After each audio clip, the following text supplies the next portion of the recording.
The engine is still stopped. For launch. GC, go. Guidance, go. Fido, go. Prop, go. GNC, go. Max, go. Eagle, go. Ecom, go. Pending final steps. The cabin link check. 3, 2, 1.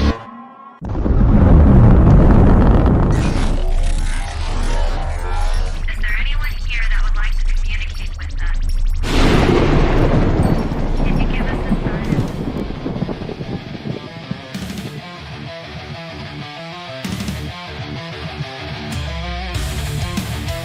Welcome to the Riff Nation Network, the RNN, putting a slide in your glide and a dip in your hip. Welcome to the mothership, the home of the travelers of the universe. With shows throughout the week, you can find us at Instagram, Twitch, Facebook, YouTube, Spotify, and more. Everything you could want, everything you can need right here, right now.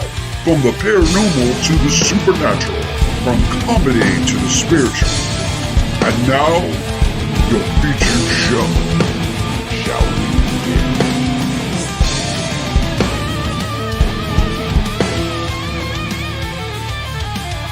It's showtime, folks! Podcast may contain material that some listeners may find sensitive, offensive, or disturbing. We strive to create respectful and informative content, but topics discussed may include mature themes such as violence, explicit language, or controversial subjects, triggering content including discussions related to mental health, trauma, or other sensitive issues, explicit language. Occasionally, our guests or hosts may use strong language. While we aim to handle these topics with care and empathy, we encourage listeners to exercise discretion. If you find any content distressing, consider skipping or seeking support. Remember that this podcast is not a substitute for professional advice. If you need assistance, please consult a qualified expert.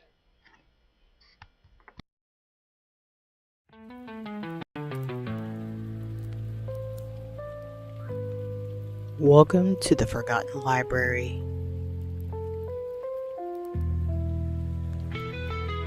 where the books whisper, the shadows listen, and the stories refuse to stay quietly on the shelf.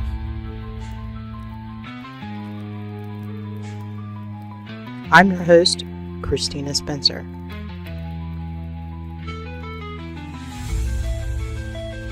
And each month, we explore one novel together.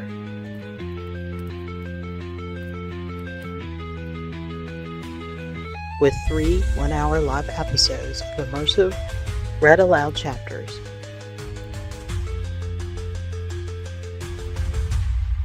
Followed by a live interview with the author who brought the story to life.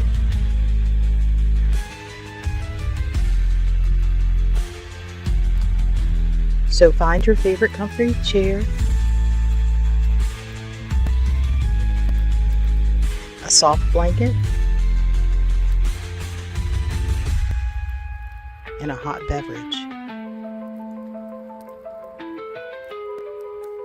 Light a candle if the darkness scares you. And settle in for story time.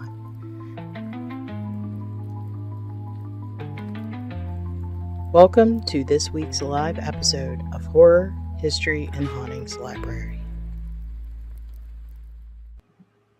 Hey guys, welcome back to the Horror, History, and Hauntings Library. If you haven't noticed, there's been a lot of upgrades and changes. I wanted to try something new for this podcast. Typically, I was reading live. I thought it would be fun if we brought back some of the haunted tales from the old rocking chair flavor, and I did a pre-recorded version. So that's what we're going to try today. It's a little bit of a hybrid version. I'm going to do the live introduction. Hey guys, how you doing?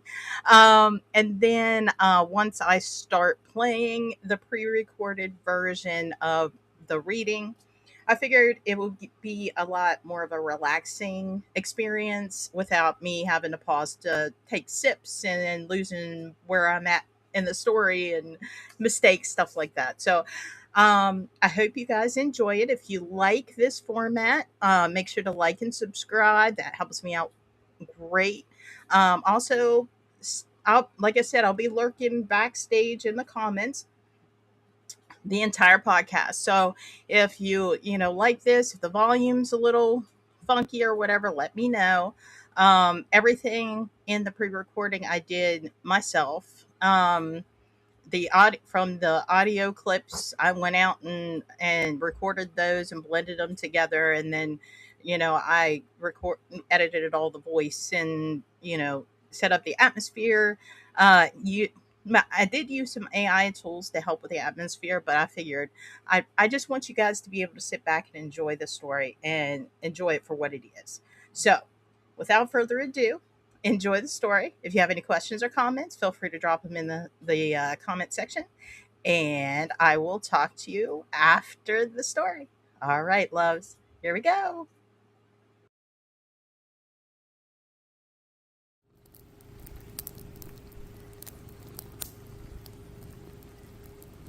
Paranormal: My Chosen Journey by Ernie Atwell.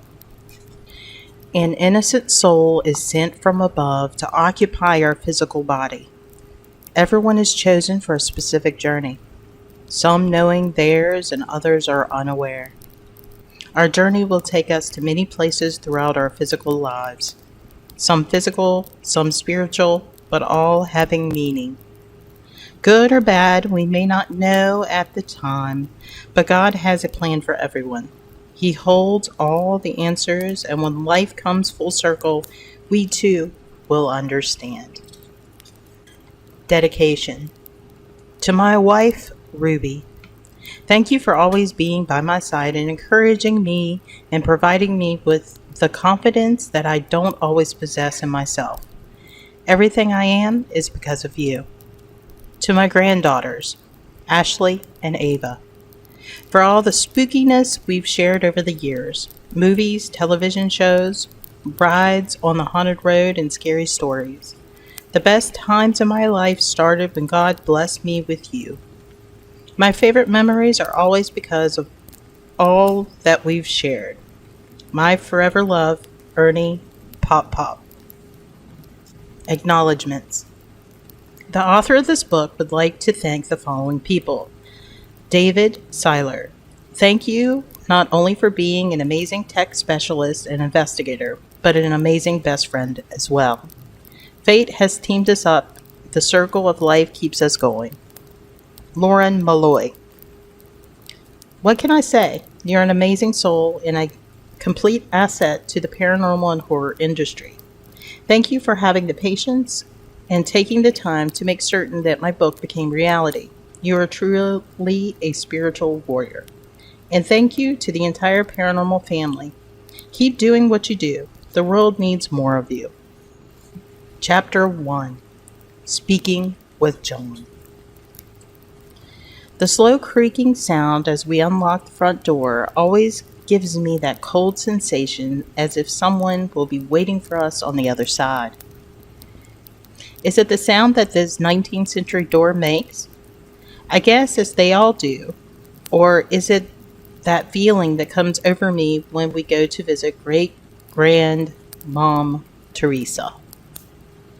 Every Sunday morning, after Grandpop Ernie helps me with my paper route, we go to the bakery for fresh bread and cakes, as well as our Sunday morning donuts, to finish off our much appreciated weekly Sunday breakfast feast. The morning always ends with the routine visit to great-grandmom's. You see, she lived alone in her 1800s Baltimore City row home, which always made you feel as if you were stepping back into the 1930s or 1940s.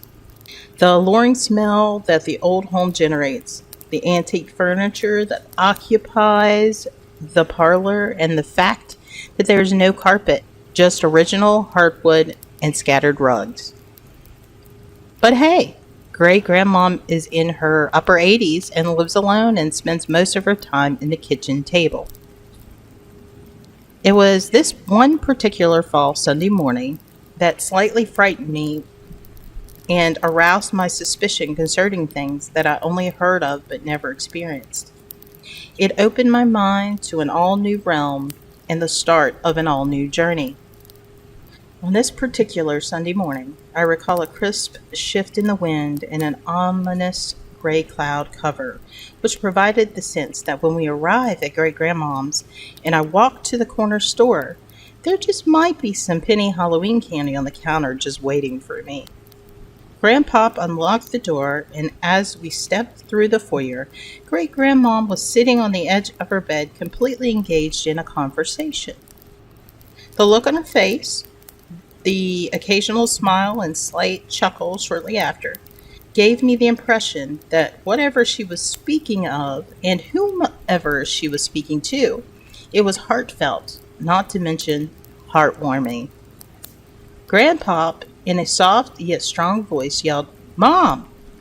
You see, this was common for when we entered her home because we never wanted to startle her due to the fact that she was somewhat hard of hearing. Only this time, I could tell Grandpop was being kind of gentle in his approach, almost as if he knew exactly what was going on and wanted to be respectful with his interruption. Laying the box of donuts on the table without skipping a beat or seeming too obvious, Grandpop said, "Ma, who were you talking to?" Great Grandmom replied, "Ernest, I was speaking to John." Grandpop never did respond, but went on with our normal Sunday morning visit. I stood in the kitchen while they spoke, but could not stop thinking about the conversation with John that we walked in on, and I don't know if it was a young boy's overactive imagination or just natural creep factor that the house presented. But I felt like if someone was watching and listening, and to be quite honest, I couldn't wait to leave. I even forgot about going to the corner store with my pocket full of nickels and dimes for penny candy. Eventually, Grandpop saw the uneasiness in my mannerisms and said, "Well, Ma, we're going to leave. I don't think little Ernie is feeling well, and I want to get him home before it gets too cold out. What is the heat set on? It feels cold in here." Grandpop adjusted the thermostat, and I stood directly behind him, as if I was about to stick my finger in his back and say, "Put him up. This is a stick-up." We cruised slowly along the avenue as Grandpop spoke about 10 years ago, pointing out various shops and storefronts and all the people of the past that always made me look forward to his intriguing and genuine stories of yesteryears. It seemed we were getting closer and closer to home, so I eventually just blurted out, "Who was Great Grandmom talking to?" Grandpop replied, "I'm not sure, but she said John." I felt an instant chill take over my body, even though I knew the answer that was coming. I guess I just wanted Grandpop to confirm or maybe even acknowledge that we heard the same response from Great Grandmom. John was my grandfather's father, and John Jr. was my grandfather's older brother who passed away from pneumonia as a young teen, and John Sr. a few years later. Grandpop explained to me in the best way possible to explain to a young boy that his mother once told him that John's spirit visits her and sits on the corner of her bed and speaks to her. Grandpop told me that he never did ask her which John she is referring to. He just respected her reply and never questioned her any further, never knowing if she was actually being visited or if her spiritual visits were just those of an aging woman who dearly missed her husband and son.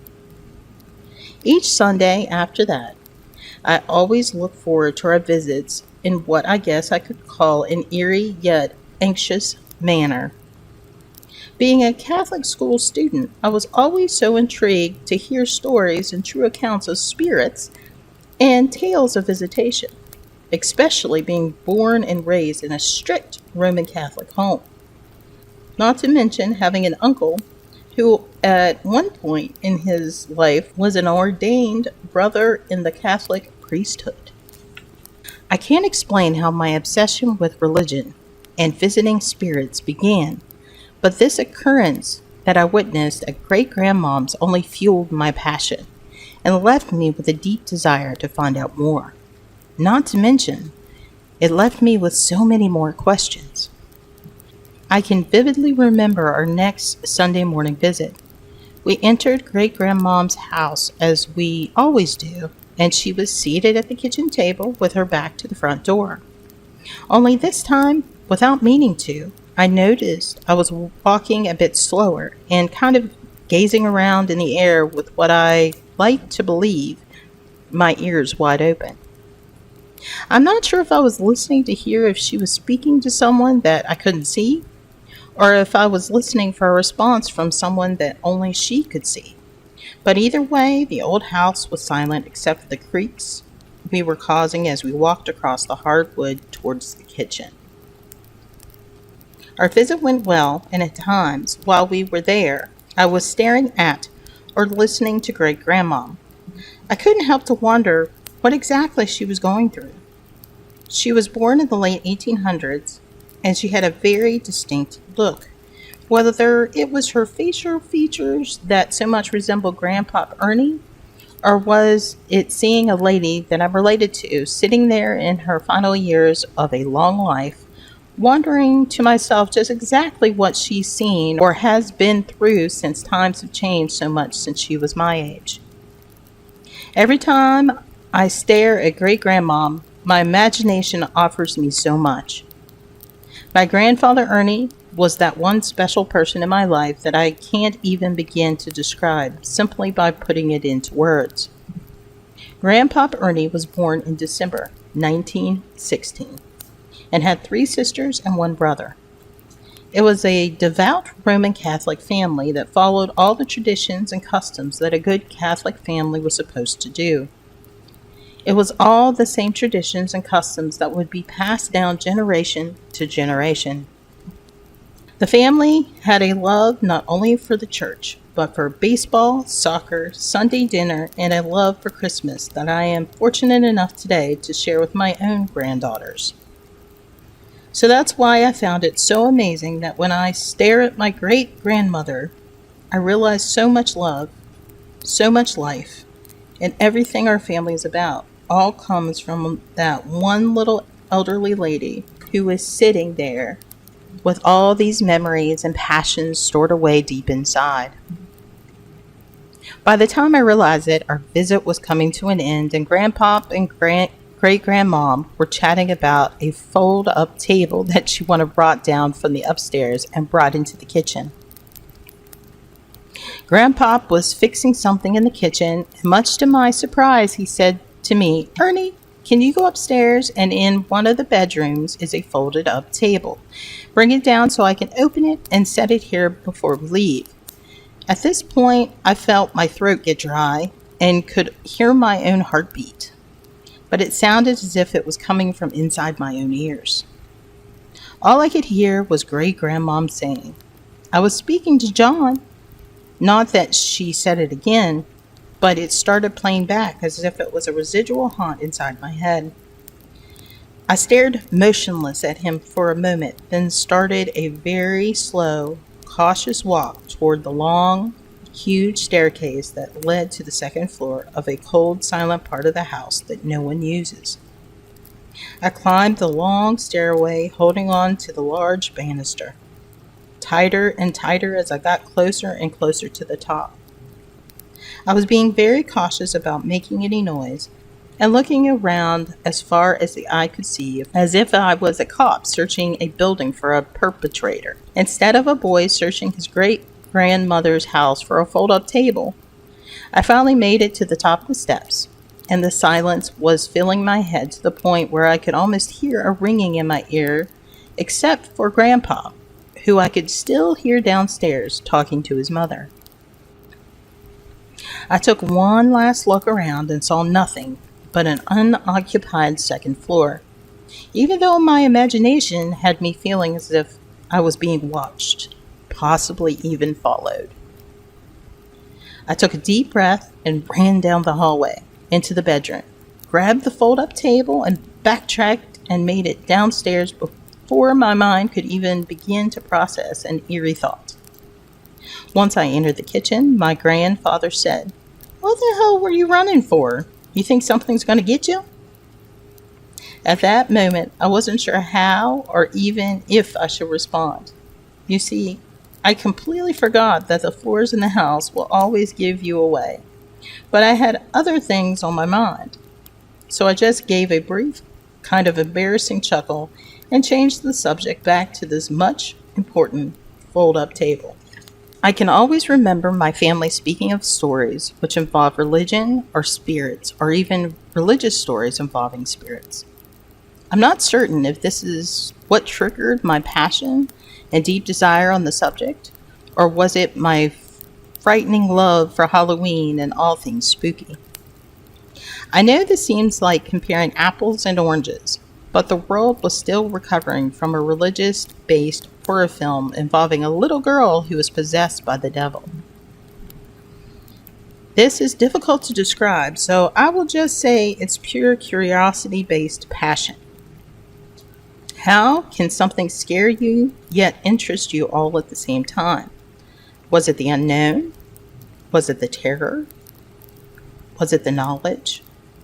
Whatever the case may be, I would lay in bed at night and listen to the wind coming into my bedroom window in what was almost a hypnotizing rhythm, and couldn't help but wonder what was going on in the cover of darkness. And it is associated with an entirely different realm. Not that spirits only visit or communicate at night, but for a boy of the age of 11, I had so much research and studies ahead, but at that time, I could only go based on what knowledge was available, and for a young, scary movie buff, I had to separate fact from fiction. However, I wasn't sure if I wanted to know the facts because it's the fiction and the fear that sparks the interest in the field in the first place. Time went by, and not much changed with our visits to great-grandmom, but I mentioned that feeling of being watched, if not followed, while in her house. That basically became normal and became fuel to find out as much as I could about spirits and why they visited us. Each Sunday morning, as we drove away from the house, I can always remember gazing out the car window and staring at the long curtains that hung motionless in the front parlor window. Almost as if the house was telling me bye, or was it that I was waiting for someone or something to slightly move the curtain aside and peer out at me, to let me know they are also aware. Chapter 2. He always called me Peanut. Living at home with my parents and my little brother before I went to live with my grandparents at age 11, I can recall many fond and joyful memories. My father worked as a terminal operator for a major oil supplier, and on occasion, especially in the summer and fall, my father would have to spend a night or two at the terminal while out-of-country ships would dock and fill up with oil. I can remember after a hard day of playing outside, the sun would start to set and my mother would call me in for the evening. My brother and I would take our baths and put on our 70s themed show pajamas and wait patiently on the sofa as Mom would prepare some movie time popcorn. Once all the preparations were complete and the essentials were served, the lights would go out and at last it was horror movie time. You see, back in those days before hundreds of channels and recording devices and live streaming, a family would have to watch their favorite movie on program when it was aired. And all of your bathroom visits and snack refills were conducted during the 2.5-minute commercial breaks. To me, the movies in those days were much more frightening and genuine, with the lack of computer-generated technology and special effects. The actors on screen had to deliver fright and horror in a more realistic yet believable way. And at the time, that was all we knew. And it worked. In those days, there were certain nights where there would be a block of movies on one after the other. Some of these movie blocks had names. Some had special guest hosts. And sometimes a good horror movie or a classic would just make the Friday night primetime movie event of the week. I recall sitting on the sofa with my brother and my mother, feeling so terrified that I was hoping that my mother didn't have to get up or leave the room to answer the phone, because I knew whatever character was on the screen that night would be looking in our front door or scratching on the window as soon as she left the room. No matter what, though, I had such a passion for horror and the supernatural, and it was becoming obvious that I apparently inherited this from my mother. My brother Eric, on the other hand, nothing seemed to really bother him. Despite the fact that he was 6 years younger than I, he would sit there with his curled up blanket, sucking his thumb, and occasionally dozing off as I sat wide-eyed and motionless. I know this may sound strange, but the thrill of the horror movies was us waiting for the next scare. It's something that's hard to explain, but everyone who is a fan of horror knows exactly what I'm talking about.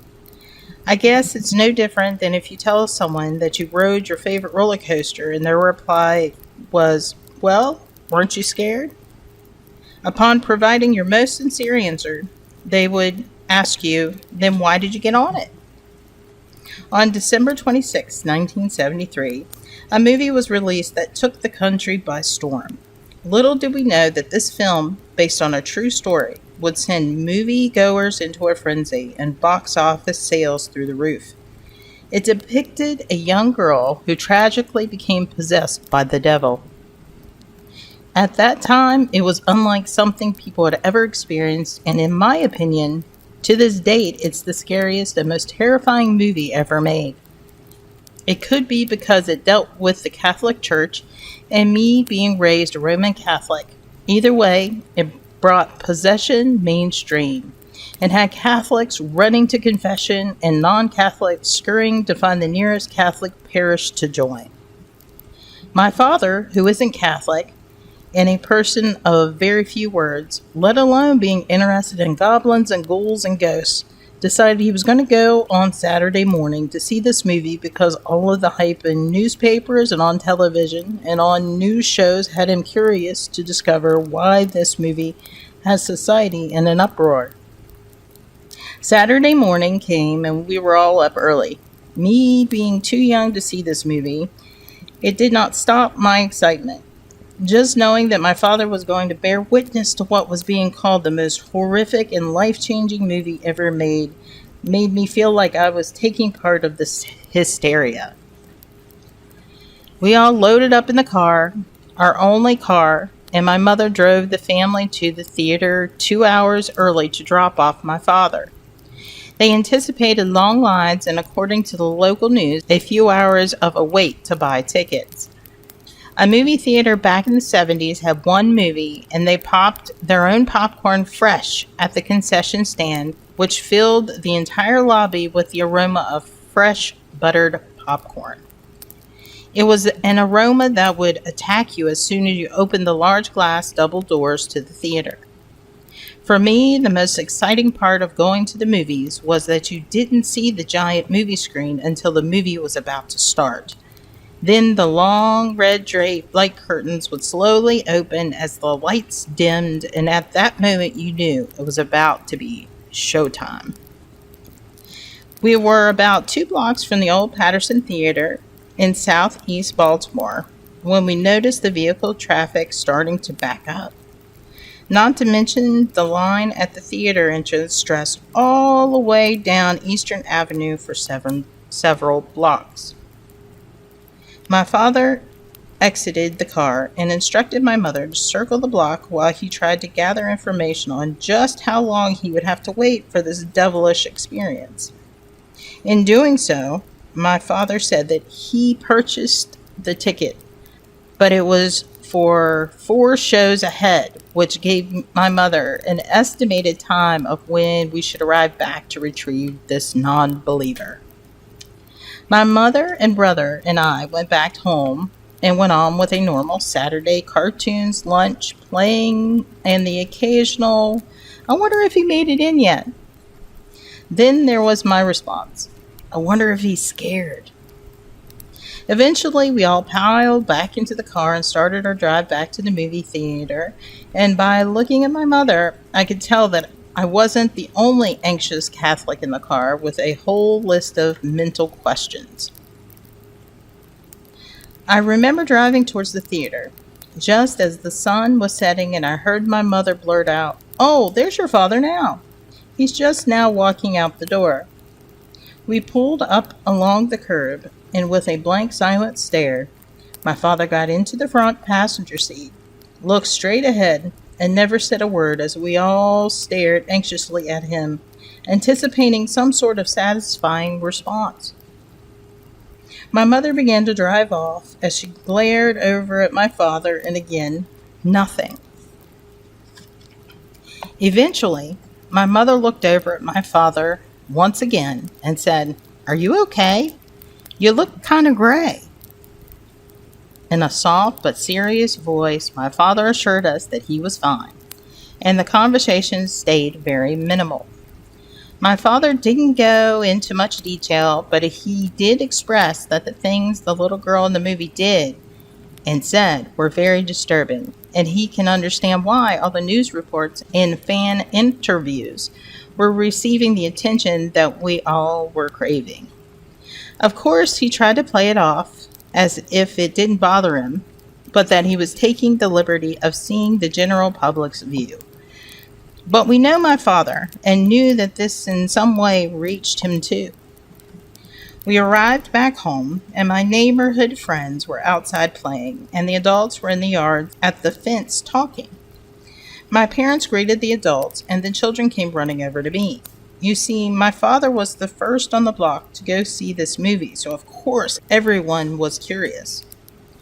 I didn't know much about the movie from the car ride home, but I had to bring my friends up to speed with the little yet exaggerated information that I could provide. As the days drifted by, my father started to give more details on just what occurred in the movie, and it all centered around the Catholic Church and the heroic priests that tried to exorcise and save the young girl from the grasps of the devil. By this time, my interest in all this had reached a much anticipated high. Being a young boy raised in two different homes with a Catholic mother, then eventually my grandparents, whose existence centered around all the traditional Catholic ways, there was no wonder I found this all so fascinating, especially with the whole Halloween spooky horror mixed in. The thing that stumped me the most: how did all this tie in together? And did it even tie together? Or was it just my way of combining all the things that fascinated me into one big boggle of the mind? Every Wednesday morning in school, we had religion class at 9 a.m. Father Mike, who resembled Frank Poncherello from the hit television series Chips, would enter our classroom wearing the traditional black slacks, black shirt, and always had his top button unfastened, which disconnected his white tab from his collar. Father Mike was a rather tall, very young Italian man who would enter the room already laughing without any of us students even saying a word. He had a presence about him, whether it was his black wavy hair or his infectious smile, but as soon as he walked in, everyone was at attention and eager to hear what stories he would share. I believe the reason he could hold our attention without disruption for an hour was the fact that he was so young and so good looking, not to mention friendly and very funny. Father Mike just wasn't your stereotypical Catholic priest. The one thing that hooked me with Father Mike was that he always spoke of his mother. This allowed our young, developing, and at times confused minds to realize that priests were once just like us, until they made the ultimate and gracious decision to devote their life to Almighty God. We were taught everything that young Catholic students were expected to learn, and it was a very easy process because Father Mike would add his own flavor to the lesson and the storytelling. The most exciting and intriguing stories for all of us, though, was when the story or conversation would turn to possession, or of stories of the unknown or unexplained. I'm sure everyone viewed them differently and had their own opinion or take on it, but for me, I loved it. My interest to learn as much as I could began to grow into research. It was the fascination of the tales and my love for religion, and of course my own obsession of the allure of being frightened. I was one of those kids that on Saturday afternoons my mother would take me to the library, where I'd be lost for hours in a world of everyone else's imagination. Normally, my usual was adventures of mishap or some sort of fairy tale that would take me to faraway lands, but recently I could see my interest was turning to more nonfiction and true accounts of spirits and ghosts and things that you just didn't see on a day to day basis. Or maybe things that just wasn't discussed on a day to day basis. But either way, I knew I was entering a world that would occupy me for years to come. There was this one story in particular that Father Mike spoke of that seemed a bit far-fetched, somewhat unbelievable, but above all that, kept us wanting more. Especially for a kid like me who had the secret fascination with every word the young priest spoke. Many years ago, there was some Catholic clergy that told a tale of an unidentified woman who wandered into a Catholic church, claiming she needed help and requested to speak to a priest. There was a priest available at the time, and he sat the lady down and began to listen, not knowing exactly what he was about to discover.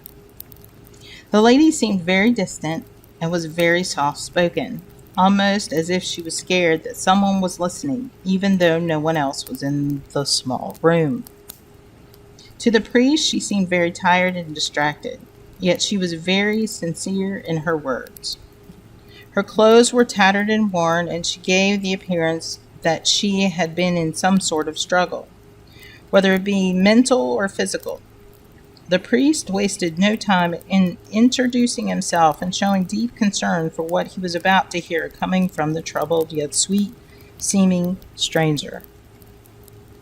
A few moments went by, and the priest asked the lady what is troubling her, and what is it that he could do to help her along with her conflict. Taking no approach except direct response, the lady said, "Father, I think I'm possessed by the devil. I'm not Catholic, but I heard that when someone is possessed, a Catholic priest can help them." The priest was definitely caught off guard and realized that at this point in the conversation, he needed to approach this very cautiously and carefully, not making the stranger feel any more uncomfortable or any more of an outcast than her mind had already allowed her to feel. The concerned and confused priest explained to her that possession is very unlikely and that there are many but a rational, psychological, or even medical reason leading to her exhausted mind to come up to this conclusion. The same theory that modern-day paranormal investigators use. Each claim needs to be examined, researched, and treated in a manner of strict and non-biased professionalism. The priest sat with the woman and listened to her claims of what she felt, whether from her heart or her mind were signs and symptoms of demonic possession. The priest assured her that once she leaves, he will speak with other priests who have degrees in various fields, not only religion, but science, medicine, and psychology. The priest kept true to his word, and a meeting was arranged with multiple priests and the suffering ailing woman. The thing with this arrangement, though, the 3 priests would be conducting several group meetings with her, but as medical professionals and a spiritual advisor. In common terms, the priest would be dressed in civilian clothing, with no religious garbs or traditional attire. They explained to the woman that this was common practice and that people normally felt more at ease and comfortable when they realized that they are basically speaking amongst their peers in a support group style environment. The part that the priest left out was that they were also dressing down, so to speak, to keep from antagonizing or arousing any possibility that a dark or demonic force may be truly inhabiting this lady's body. Through a series of questions and interviews, it was the priest's intention to make a concrete opinion beyond a reasonable doubt that some outside non-human force was at the time controlling this woman, or if she was in fact suffering from some sort of mental, psychological, or even physical illness that was causing her to believe that the devil was housed deep inside her mind, body, and soul. If there was in fact a demon involved, it was up to the priest to determine what stage of possession was taking over this lady. Once a solid determination was made, the priest could recommend what exactly needed to be done, whether it be medically treated, psychologically treated, or if in fact an exorcism needed to be conducted, in which case the Catholic Church would have to present its case and findings to the Vatican and see if it meets the criteria for permission for the rite of exorcism. No matter how this played out, the priests had a rough and delicate road ahead. There are generally 4 types of demonic possession. 1. Infestation. 2. Oppression. 3. Obsession. And 4. Possession. During the first group session, the priest, along with the Catholic nun, also in civilian attire, all sat and chatted with the woman, trying not to bombard her all at once with medical or religious questions and opinions. Eventually, the team began asking questions of her faith, her beliefs, and her overall take on God. This is when the entire environment and mood inside the room began taking an unexpected and non-traditional turn. The more our Almighty God was referenced and spoke of, the more they witnessed the woman's demeanor changing right before their very eyes. Their client was now becoming more agitated and seemed to be getting progressively angry and less patient with every word that was spoken to her. To the unsuspecting clergy, it was almost as if the lady was suffering from a multiple personality disorder, but this was just one of many potential causes, though at the time that's what they thought. Several more sessions were conducted, and each one proved to be more devastating than the last. The severely damaged woman, in just a matter of few weeks, has become more physically frail, more pale in tone, and looked as if she had aged an additional 20 to 30 years, and this was just the physical signs. The holy clergy were getting close to the evidence they needed to make a positive determination one way or the other, but it wasn't until this one certain scheduled morning where the raw truth would once and for all come to the surface. Everyone was seated in the small room, not knowing exactly what to expect, or basically where to go from this point, but the team of priests and one nun was waiting for the remaining priests to arrive for their meeting because an unexpected situation arose, causing him to be late. During this period of waiting, the lady just sat still with her hands folded in her lap and her head facing the floor as the others kept an unsuspecting eye on her. A sudden change in her behavior had caught everyone's attention. Her sad eyes now appeared as black circles with no pupils. The skin on the tops of her hands and along her temples began to tighten as her breathing started to increase at a rapid rate, resulting in an almost snarling sound coming deep from inside her chest. And just as she slowly raised her head, with the black circles focused on the door swung open, and in walked the tardy priest. The transformed lady let out a blood-curdling scream as the priest was swept off his feet and violently levitated across the room, coming to rest in a corner of the ceiling, still suspended in the air by now a show of force by something unknown. The nun and the other two priests stood for a moment in disbelief as the possessed woman stared at the priest, growling in a manner of where she was panting like a wild feral creature.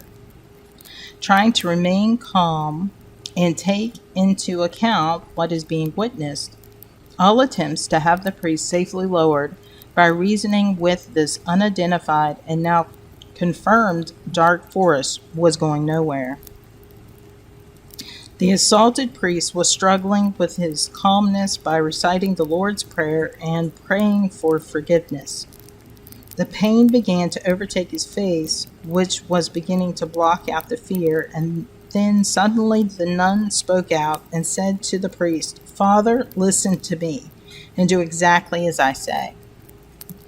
The nun told the still levitating priest, "Slowly take your hand and reach into your breast pocket. Remove the article from inside your pocket and drop it onto the floor." The priest did exactly as he was instructed to do and reached slowly into his pocket, only to discover a blessed medal of St. Michael that he had forgotten was in his shirt pocket. The medal was dropped to the floor, and almost simultaneously so was the priest. It was at this point that all involved clergy now realized just what was confronting them. According to Father Mike, the Vatican was convinced through the evidence and the witness testimonies that the rite of exorcism was necessary and eventually performed.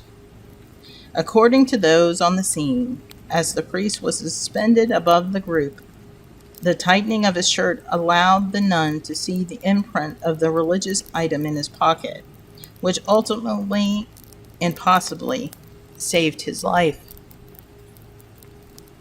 Keep in mind, we were 7th grade students, so we weren't given all the details, only that the exorcism took many months and many members of the Catholic clergy, but in the end, the light of God prevailed and the tormented lady was saved. Rumor has it that the lady was never again seen by anyone involved. I remember speaking with my mother about this story, as well as asking her questions concerning spirits and people's deceased family members visiting them in homes being haunted by ghosts that you may not know. The list of questions seemed endless, just like my pursuit for answers. I often remember my mother speaking of her favorite uncle, Uncle Howard. Uncle Howard was married to my grandfather Ernie's sister Margie, and according to my mother, was an amazing man, and always her favorite as a child. She described him as a very caring and kind soul. Me personally, I don't remember him because if my memory serves me correctly, Uncle Howard passed away before I was born or shortly after. Either way, the only thing I know of him is when others spoke of him. My mother used to say that he would always treat the children very kindly, almost as if they were all his own. Aunt Margie is the same way. She is rather tall and slim, like my grandfather, and Aunt Margie was always dressed as if she was stepping out on the town to attend a classy function. I can always see her entering a room, donning a long dress coat and always perfect, short, reddish hair with a smile large enough to let everyone know that someone important just entered. You see, to me, she always had that middle-aged, high society soap opera character look about her. Aunt Margie was a soft-spoken and very positive style person, and according to my mother, Uncle Howard was the exact same way. That's why they were the perfect couple, and that's why so many people were drawn to them. Uncle Howard always told my mother when she was a child that she was his favorite niece, his Peanut. My mother said those exact words to me. He always called me Peanut. I can relate to my mother's feelings and excitement because before I lived with my grandparents, I always felt the same way whenever I saw them. That is why my mother had such a hard time when Uncle Howard passed away. She always told me how difficult of a time she had moving on from his death because, to her, she had lost more than just an uncle by marriage. Knowing I was very much into spirit in the afterlife, I knew my mother was going into detail for a reason. Not just because I was fascinated with the topic, but due to the fact that what I was about to hear I could handle and appreciate and not make a determination that my mother was crazy for wanting to get this off her chest and share with someone she felt comfortable confiding in, even though I was young. My mother said shortly after Uncle Howard passed away, when she prayed at night, she often asked God if Uncle Howard could come to her just so she would know he was okay. Eventually, these requests ceased, though her nightly prayers did not. One summer night, my mother was awoken by what she described as a soft voice coming in through the bedroom window, which was located at the head of her bed. It was summertime and the window was open because back in those days we did not have central air conditioning. Once she was awake, she laid still and listened to see if someone was in our side yard. My mother said in a soft, almost like whispering, drawn out voice, she heard, "Peanut." She said it was Uncle Howard calling out to her. Not because this disembodied voice called for Peanut, but she said she could tell it was in fact Uncle Howard's voice. Several nights after this occurrence, my mother laid in bed waiting to hear her much loved and missed uncle. At some point, she was even having trouble falling asleep. Several months had passed and summer turned to winter, and the memory of her uncle's voice not only turned into a distant memory, but she even thought maybe it was a dream, even though she recalls continuing to hear him call out to her once she was awake, or so she thought. It was a cold winter night. At around 2 a.m., my mother was awoken by what she believed to be was her uncle once again calling out to Peanut. Was this God's sign that she so many nights prayed for? Was this the leftover imagination of a heartbroken young girl from years past? Or was something that had nothing to do with anything? Either way, every night between 2 and 3, my mother heard something or someone in Uncle Howard's voice calling for Peanut through the bedroom window.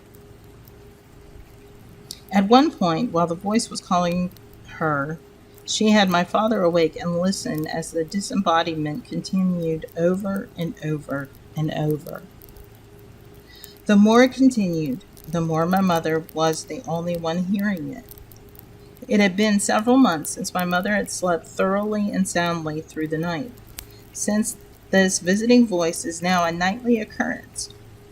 Eventually, my mother went to our church to speak with one of the priests that knew our family. My mother explained how this started and how it was becoming something that had continued every night for several months. The priest listened and assured my mother that she was not crazy, and the Catholic Church has a very simple solution to find out if this reoccurring voice is in fact who she thinks and wishes that to be. The priest explained to my mother that when loved ones pass, sooner or later they may need someone to pray for them. Sometimes over a period of time, and sometimes just one prayer, but either way, the priest said this could be Uncle Howard reaching out for a needed prayer, and knew my mother was the one that he could count on. That night, when my mother went to bed, during her nightly prayers, she prayed for Uncle Howard. My mother eventually dozed off to sleep and slept through the night, and from that night on was never again woken by Uncle Howard calling out to his Peanut.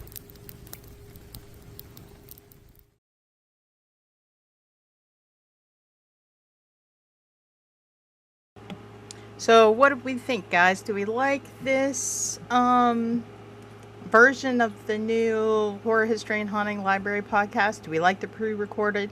I'm honestly thinking about doing it and maybe even adding a little bit of atmospheric sounds like footsteps and doors and things like that closing.